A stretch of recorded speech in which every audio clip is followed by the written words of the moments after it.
there's some things that I should know by my age that I don't know about.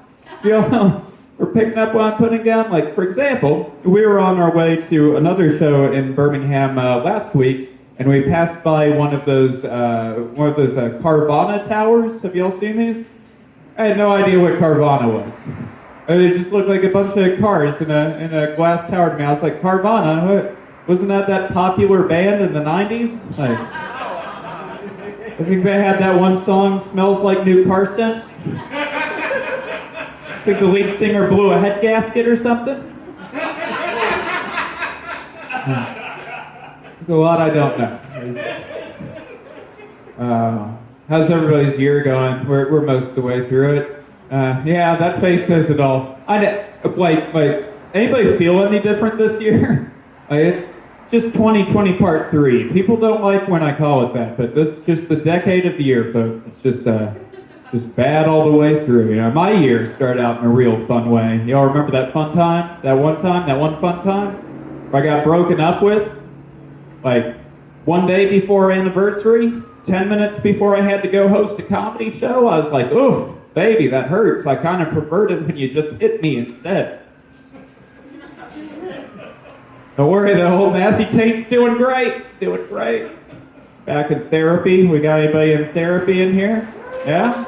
What's your damage? My fiance of 2 years broke up with me, kicked me out, and took the dog, and I had to move states, and then I found out he was cheating on me the entire relationship and the engagement.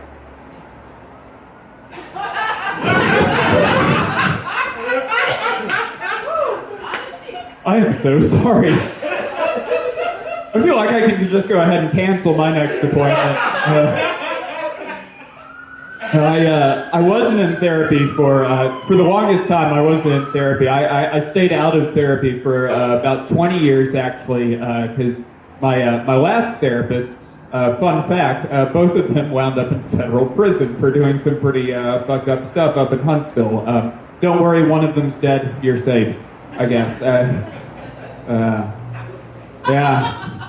Not sure about this current therapist either, because sometimes he wants to do some of those old-timey, like stereotypical turn of the previous century kind of treatments on me. You know, like the Rorschach test, the ink blot test. Are y'all familiar with this? Yeah, so that's where your therapist shows you a mess he made on a sheet of paper and says, Mr. Tate, tell me, what does this ink blot look like to you? And you go, Dad, is that you? And it's not. It's never Dad.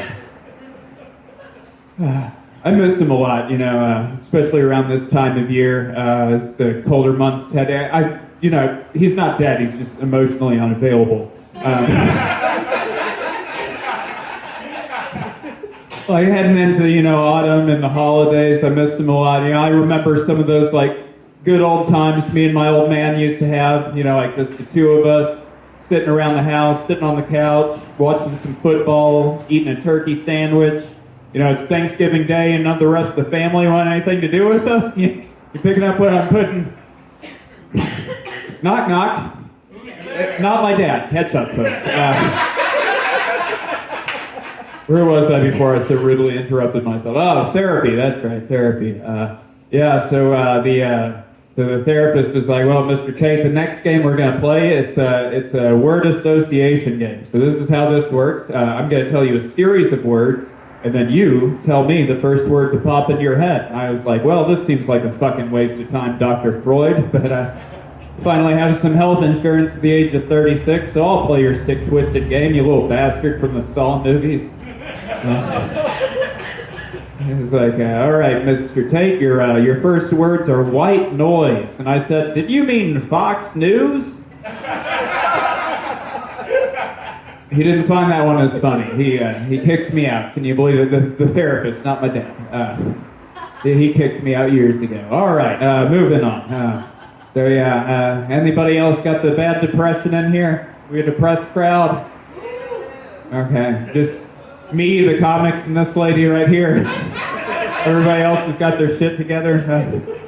Depression's rough, man. Depression's a rough beast, But at the same time, I think it really will. I think people who deal with a lot of depression, they do appreciate things in life in a way that normies don't.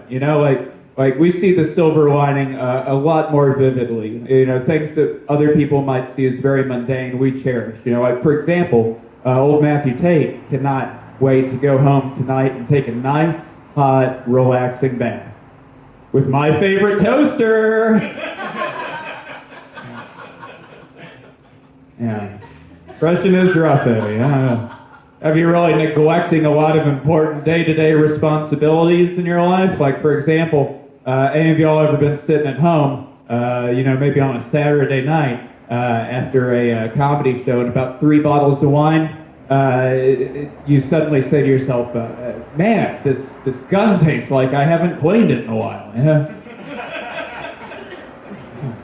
Oh, we all have our problems, Matthew Tate. Just grow up. I am grown up. I just don't change, I can still remember a young Matthew Tate, like at the age of 4, right when the depression started to set in. Just 4-year-old Matthew Tate trying to overdose on Flintstones vitamins.